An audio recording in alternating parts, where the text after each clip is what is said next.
Hello everyone. Welcome to DC teachers academy. तो आज हम बात करने वाले हैं यूजीसी नेट के सोशोलॉजी जो पेपर 2 है उसके सिलेबस के बारे में। तो जिन भी बच्चों का एग्ज़ाम है अभी जून 2024 में अभी नेट का एग्ज़ाम जो होने वाला है, उन सभी को यूजीसी नेट के सिलेबस के बारे में जानकारी लेनी पड़ती है। और जिनका भी सब्जेक्ट सोशोलॉजी का है वो इस वीडियो के माध्यम से पूरी सिलेबस की जानकारी ले सकते हैं।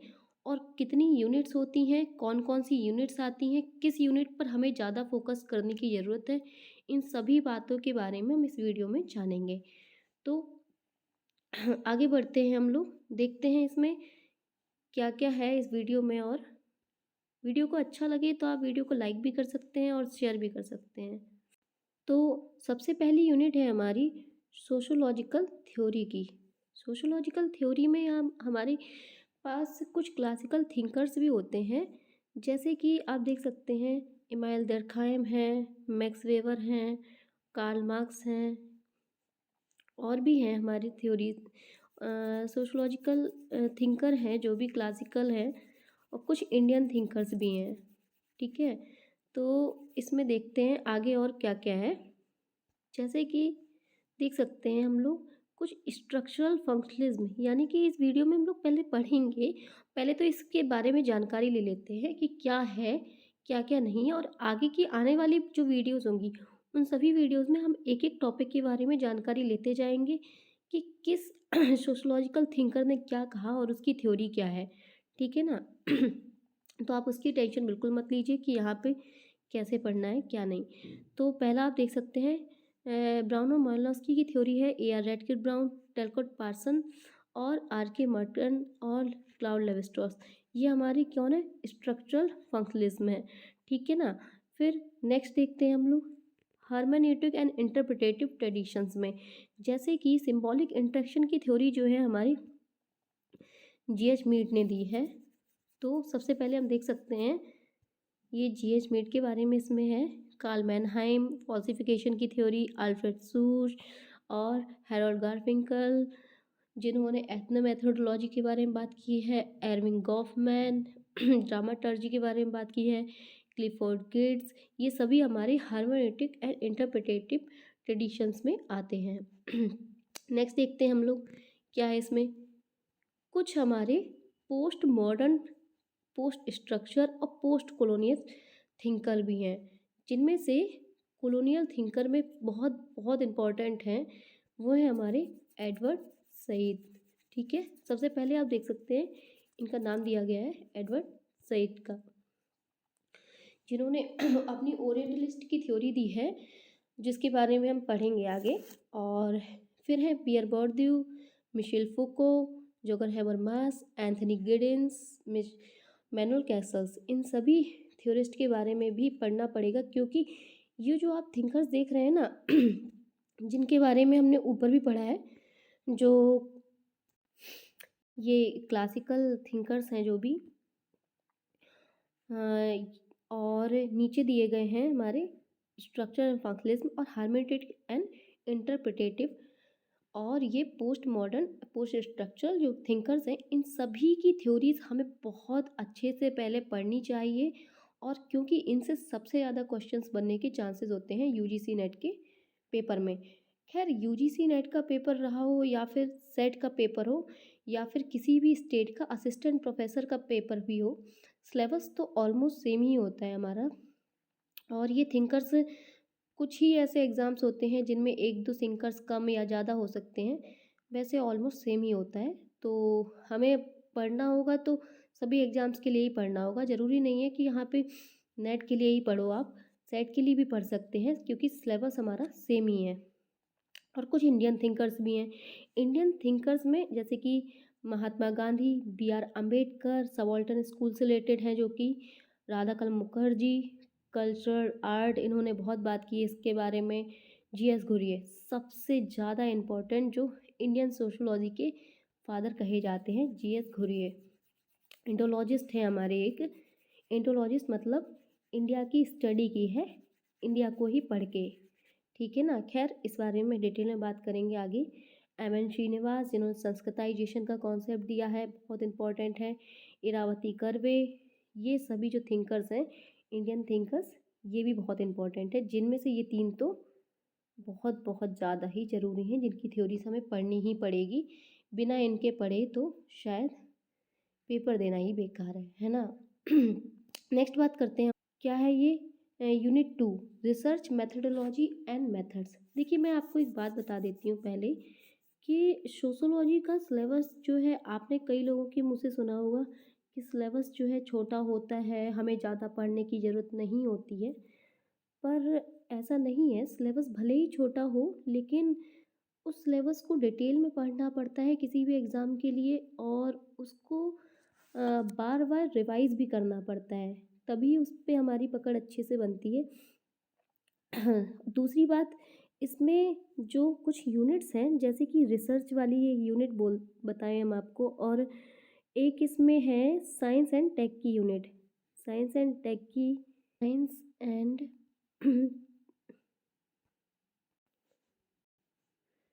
एंड टेक, एक यूनिट ये हो गई, ठीक है। और सेकंड यूनिट जो है हमारी, वो है research and methodology. Research methodology जो आप देख सकते हैं यूनिट 2 में हमारे सामने है अभी। तो second unit is research. First unit मैंने एक आपको बता दिए साइंस एंड टेक की, सेकंड हो गई रिसर्च की, और एक एक दो यूनिट्स और होती हैं जिनमें ईवीएस के बारे में बात करते हैं। इन्वायरमेंट है ना, इन्वायरमेंट एंड सोसाइटी जो यूनिट होती है ईवीएस के बारे में, वो हमारी 3 यूनिट जो है वो पेपर 1 में आती हैं। रिसर्च, और सेकंड है साइंस एंड टेक, और थर्ड है ईवीएस से रिलेटेड कुछ क्वेश्चंस रहते हैं, ठीक है ना। तो इनको हमें पेपर 1 में भी पढ़ना होता है, पेपर 2 में भी पढ़ना होता है। तो ये हमारी थोड़ी सी कॉमन यूनिट है, मतलब बहुत ज़्यादा हम कॉमन नहीं बोल सकते हैं, पर हाँ कुछ टॉपिक इसके जो कॉमन होते हैं पेपर 1 और पेपर 2 दोनों में ही आते हैं, तो इन्हें हमें कंबाइन होके पढ़ना पड़ता है। तो इसको तो हमें और ज़्यादा ही अच्छे से पढ़ना होगा। इससे भी क्वेश्चन पेपर 1, क्योंकि इससे क्वेश्चन जो है पेपर 1 में भी बन रहे हैं और पेपर 2 में भी बन रहे हैं, ठीक है ना। नेक्स्ट देख लेते हैं हम लोग, इसकी कुछ यूनिट्स हैं जो कि इम्पॉर्टेंट हैं, जिसके बारे में आपको बता ही रही हूँ। और इसके अंदर जो टॉपिक है वो philosophy and science, scientific method and epistemology in science, social science, hermeneutic tradition, important है ये, ठीक है। Objectivity and reflexivity in social science, ये भी इंपॉर्टेंट है। Ethics and politics. नेक्स्ट क्या है देख लेते हैं हम लोग, फॉर्मेटिक रिसर्च डिज़ाइन। तो ये फॉर्मेटिंग रिसर्च डिज़ाइन के बारे में पेपर 1 में भी पढ़ना पड़ेगा, पेपर 2 में भी पढ़ना पड़ेगा। तो यहाँ से 1 से 3 क्वेश्चन हमारे बनते ही हैं पेपर 1 और पेपर 2 दोनों में मिला के, ठीक है ना। नेक्स्ट बात कर लेते हैं हम लोग क्वांटिटेटिव एंड क्वालिटेटिव मेथड्स, जिसमें से ethnography, survey method, historical method and comparative method, ये सभी आ जाते हैं, जिसके बारे में डिटेल में आके वीडियोस में पढ़ लेंगे। पर अभी आप शॉर्ट में यहाँ पर सिलेबस को समझ लीजिए कि क्या यूनिट है और क्या क्या है उसके अंदर, ठीक है ना। सैम्पलिंग के बारे में पेपर 1 में ही पढ़ना पड़ेगा। Questionnaire and scheduled, statistical analysis, observation, interview, case study, interpretation, data analysis, report writing, ये सारी चीज़ें थोड़े थोड़े मात्रा में तो पढ़नी ही पड़ेंगी, क्योंकि इनसे क्वेश्चंस भी बन जाते हैं अक्सर, ठीक है ना। नेक्स्ट क्या है unit, basic concept and institutions, देख लेते हैं इसमें क्या है। ये सोशोलॉजिकल कॉन्सेप्ट, अब सोशोलॉजिकल कॉन्सेप्ट तो हमारे छोटे छोटे होते ही हैं, वो हमें पढ़ने पड़ेंगे। और सोशल स्ट्रक्चर, सोसाइटी कैसे बनी है, कल्चर के बारे में, network, status and role, identity, community, diaspora, values, norms, rules, values, जैसे कि प्रेफर्ड एंड डिज़ायरेबल जो भी सोसाइटी की चीज़ें होती हैं, ठीक है। नॉर्म्स क्या होते हैं, जो कि expected behaviour of the society, ठीक है ना। और पर्सनहुड, हैबिटस, एजेंसी, ब्यूरोक्रेसी का टॉपिक हमें मैक्स वेबर के थ्योरी को पढ़ते टाइम भी मिलेगा। पावर, अथॉरिटी, और यहाँ भी पढ़ने को मिलेगा। नेक्स्ट देखते हैं क्या क्या है।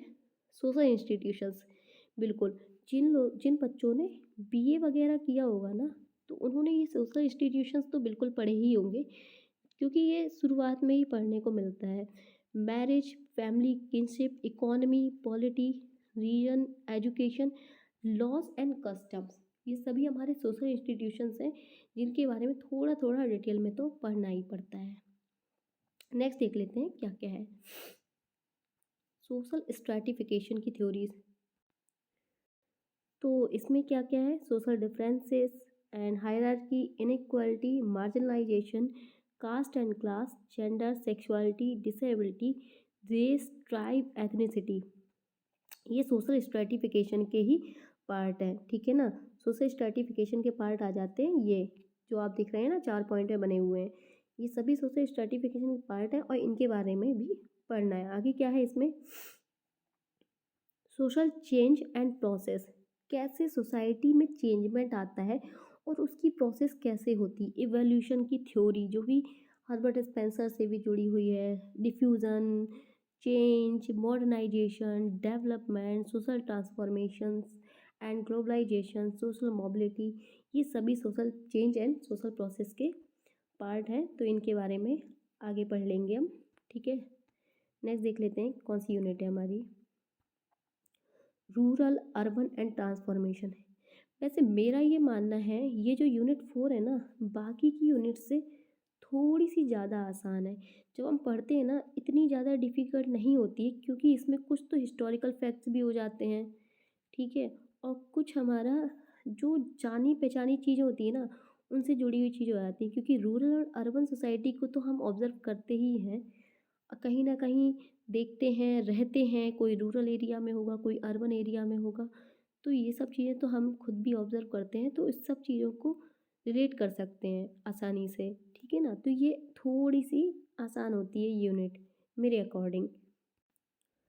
इसमें भी खैर पढ़ लेंगे, कुछ एग्रेरियन सोसाइटी के बारे में बात की गई है, पीजेंट मूवमेंट्स हैं हमारे, और जैसे कि Tebhaga movement, Telangana movement, Moplah movement, है ना, और भी मूवमेंट्स हैं, और कास्ट ट्राइब सेटलमेंट, इसके बारे में पढ़ लेंगे। एग्रीरियन सोशल स्ट्रक्चर क्या होता है, किस तरह से एग्रीरियन सोसाइटी होती है, लैंड ओनरशिप है, और एग्रेरियन रिलेशंस कैसे होते हैं वहाँ पे, पैट्रियार्कल मैट्रियार्कल सोसाइटी है, किस टाइप से है।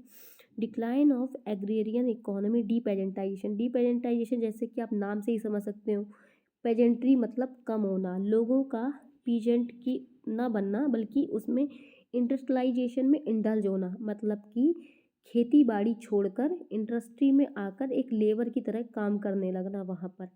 ठीक है ना, डीपेजेंटाइजेशन। माइग्रेशन, जैसे कि एक शहर से दूसरे शहर में जाकर काम करते हैं लोग, अक्सर देखा होगा आपने, आपने खुद भी ऑब्ज़र्व किया होगा कोविड के टाइम पर भी, कि यूपी और बिहार से बहुत सारी लेबर जो होती है वो माइग्रेट होती है, अदर स्टेट में काम करने के लिए जाते हैं। ठीक है ना, तो इधर पे माइग्रेशन के बारे में पढ़ना है। और फिर हो जाता है एग्रेरियन अनरेस्ट, पीजेंट मूवमेंट, बहुत सारे पीजेंट किसानों के मूवमेंट हुए हैं, उन सभी के बारे में पढ़ लेंगे। यहाँ पर changing inter community relations and violence, ये भी एक टॉपिक है इसी यूनिट के अंदर। नेक्स्ट देखते हैं क्या है इसमें। अर्बन सोसाइटी, देखिए मैंने बताया था ना, ऊपर जो थी वो हमारी रूरल सोसाइटी से रिलेटेड चीज, कुछ चीज़ें जैसे कि एग्रेरियन सोसाइटी, एग्रेरियन रिलेशंस, और एग्रेरियन इकोनॉमी, इससे रिलेटेड था। नेक्स्ट टॉपिक है हमारा अर्बन सोसाइटी से रिलेटेड, अर्बनिज्म। ठीक है, शहरीकरण, urbanity, urbanisation, town, cities, mega cities कैसे बनती हैं, कितने लाख पे, कितने करोड़ पे, और industries, service, business, neighbourhood, slums, जो कि हम गंदी मलिन बस्तियां देखते हैं हम बड़े बड़े शहरों में, slums, ethnic enclaves, middle class, gated community, जैसे कि अंबानी, अडानी, ऐसे लोग जो गेटेड कम्युनिटीज़ में रहते हैं, मतलब खुद में ही एक अपना दायरा बना लेते हैं और वो अपने उस दायरे से बाहर नहीं जाते हैं। ठीक है ना, अर्बन मूवमेंट्स जो हुए हैं हमारे, थोड़े से हिस्टोरिकल फैक्ट्स भी आ जाते हैं यहाँ पर। नेक्स्ट क्या है देखते हैं कौन सी यूनिट हमारी, state politics and development. State politics and development कुछ कुछ हमारा रिलेट करता है, जैसे कि इंडियन सोसाइटी में किस तरह से डेवलपमेंट हुआ है और क्या क्या पॉलिटिक्स रही है सोसाइटी से रिलेट करके, ठीक है ना। पॉलिटिकल प्रोसेसेस इन इंडिया पहले ही है इसमें topic. Tribe, nation state, border, nation state की बारे में बात करेंगे। यहाँ पे क्या है, कुछ इम्पोर्टेंट डेफिनेशंस भी हमें पढ़नी होती हैं, ठीक है ना। ये इधर पे नेशन स्टेट, यहाँ पे कुछ इम्पोर्टेंट डेफिनेशंस होंगी, ज़्यादा नहीं होती हैं, थोड़ा बहुत होगा लेकिन पढ़ना पड़ेगा वो, ठीक है। ब्यूरोक्रेसी के बारे में। नेक्स्ट है governance and development, public policy, health, education, livelihood, ये सब हमारे एसडीआई की इंडेक्स से रिलेटेड है, जिसमें हेल्थ भी आ जाती है, एजुकेशन आ जाती है, लाइवलीहुड्स आ जाती हैं, आपका जीवन स्तर, ठीक है ना। Political culture, grass root democracy, law and society, gender and development, corruption, role of international development organisation, ठीक है ना, यूएनओ वगैरह, ये सब चीज़ें आ जाती हैं इसमें। नेक्स्ट है सोशल मूवमेंट एंड प्रोटेस्ट्स। जो भी अभी तक सोशल मूवमेंट्स हुए हैं, कुछ प्रोटेस्ट्स हुए हैं, जैसे कि हमारा बारदोली सत्याग्रह हुआ है, बारदोली हो गया, और चंपारण हो गया, ठीक है ना। और सत्याग्रह, कुछ सत्याग्रह हुआ है, तो इस सब के बारे में यहाँ पे कुछ पढ़ने को मिलेगा सोशल मूवमेंट में।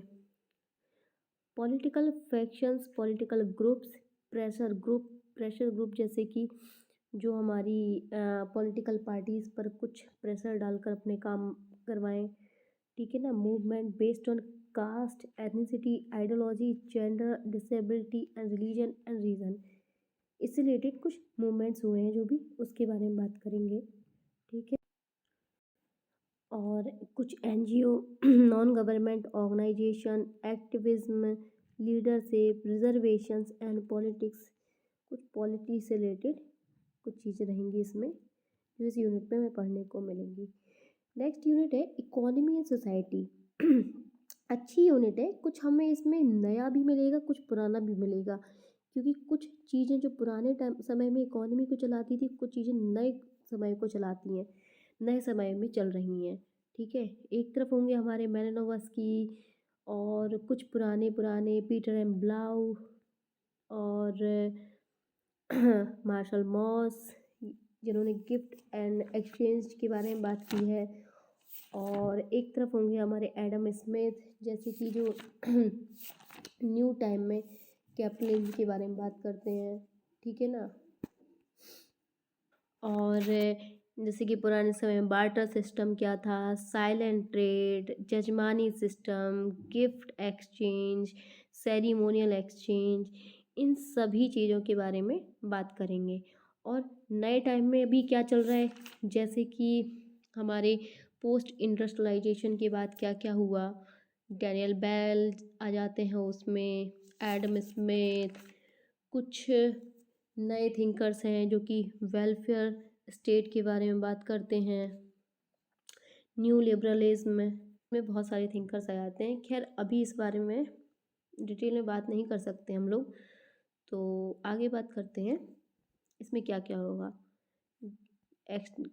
एक्सचेंज गिफ्ट और मोड ऑफ प्रोडक्शन डिबेट, उत्सव पटनायक ने जो कि स्टार्ट की थी, और इंडिया में उत्सव पटनायक ने, ठीक है ना। और property and property relations, state and market, welfarism, new liberalism, जो कि वेलफेयर स्टेट के बारे में हमारे यहाँ बात करते हैं। John M Keynes, new liberalism, जैसे कि F Holyoke, Hayeks, I am sorry, M Friedman,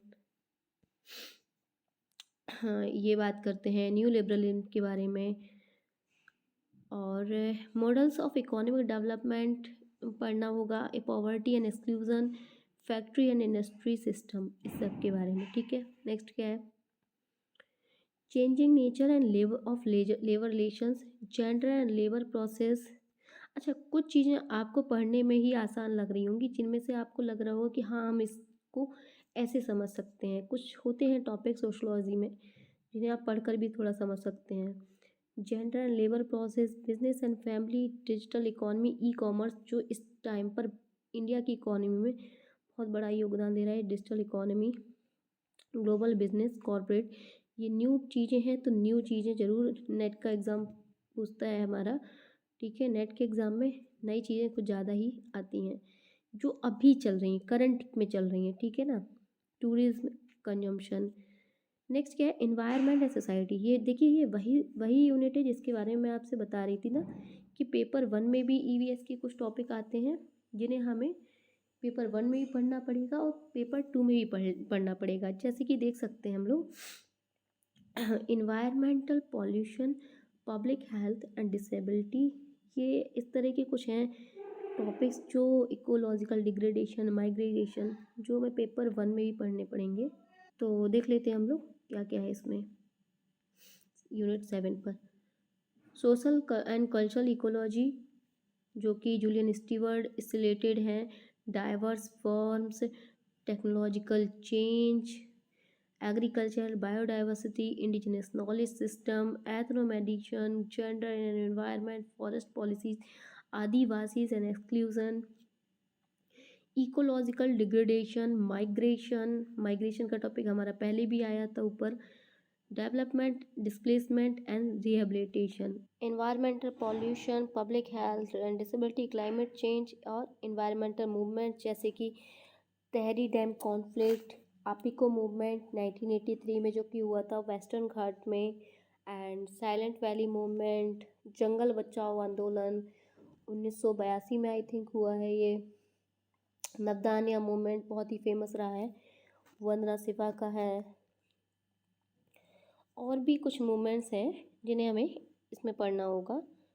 आगे जब डिटेल में पढ़ेंगे तो इस बारे में भी पढ़ लेंगे हम। ठीक है। नेक्स्ट क्या है, unit 8, family marriage and kinship. देखिए ना, फैमिली मैरिज किनशिप एक टॉपिक आगे भी आया था, और ये प्रॉपर यूनिट भी है यहाँ पर, जो कि इम्पॉर्टेंट है यूनिट। क्या क्या है इसमें, theoretical approach, social structure, functionalist alliance theory, जो कि लेवी स्ट्रॉस की है, cultural theory and gender relations and power dynamics, inheritance, succession, authority, gender, sexuality, reproduction, children, youth, elderly, emotions and family, emergent forms of family, changing marriage practices, changing caste, care and support system, जो अब समय के साथ साथ हमारा family का भी एक अल्टरनेटिव आता जा रहा है, उसके लिए है ये। ठीक है ना। और family laws, domestic violence, domestic violence का ये भी पूछ लेते हैं सेट के एग्ज़ाम्स में। इस साल आया भी था एमपी सेट के एग्ज़ाम में। ठीक है ना। Crime against women, honour killing, khap panchayat जैसे कि फेमस है इसके लिए। यूनिट नंबर 9 साइंस टैग की यूनिट है। ये यूनिट पेपर 1 में भी हेल्पफुल होगी आपके लिए और पेपर 2 में भी। तो इसको अच्छे से पढ़ सकते हो आप, क्योंकि आपकी पेपर 1 और पेपर 2 दोनों ही क्लियर हो रहे हैं, तो आप ध्यान से देखिए। ठीक है। इसमें क्या क्या है, history of technological development, changing notions of time and space, time and space का भी कॉन्सेप्ट है, flows and boundaries, flows and boundaries. और नेक्स्ट क्या है, वर्चुअल कम्युनिटी, वर्चुअल कम्युनिटी के बारे में देख सकते हैं हम। तो देख सकते हैं हम लोग वर्चुअल कम्युनिटी के बारे में बात की गई है।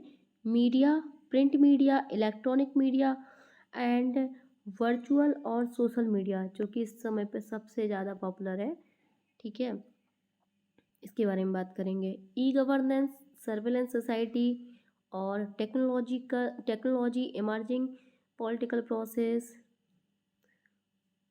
Social state policy, digital divide and inclusion, technology and changing family relations. वैसे भी समझ ही सकते हैं आप टेक्नोलॉजी कैसे फैमिली रिलेशंस चेंज कर रही है।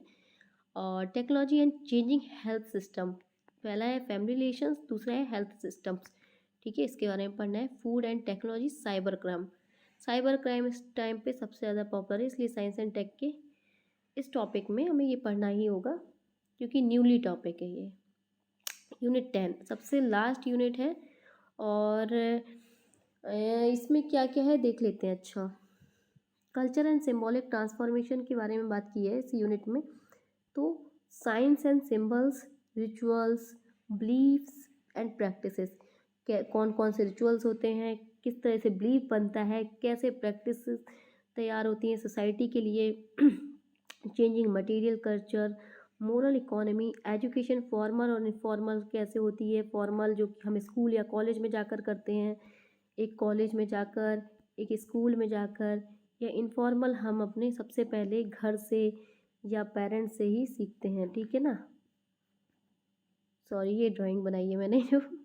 नेक्स्ट क्या है, religious organisations, piety and spirituality, commodifications of rituals, किस तरह से हम लोग रिचुअल्स को कमोडिफिकेशन में लेके आ रहे हैं। जैसे कि आप समझ सकते हैं इस टाइम पर फ्लिपकार्ट हो, मिंत्रा हो, या और भी अमेज़ॉन, या जितनी भी शॉपिंग साइट्स हैं, या बहुत सारे सोशल मीडिया प्लेटफॉर्म है, उन सभी में जब रिचुअल्स यानी कि जब भी हमारी कोई भी फेस्टिवल है या कुछ भी है, उस रिलेटेड कुछ कमोडिफिकेशन यानी कि गुड्स एंड प्रोडक्ट्स को बेचना और सेल और बाय करना स्टार्ट हो जाता है।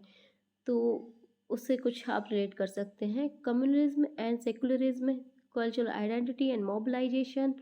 नेक्स्ट है culture and politics, gender, body and culture, art and aesthetics, ethics and morality, sports and culture, pilgrimage and religious tourism, Mecca Medina, या हम लोग पिलग्रिमेज या कोई धर्म स्थान पे जाते हैं, इस इन सभी के बारे में बात है, इसमें डिटेल में टॉपिक पे बात करेंगे। Religion and economy, culture and environment and new religious movement.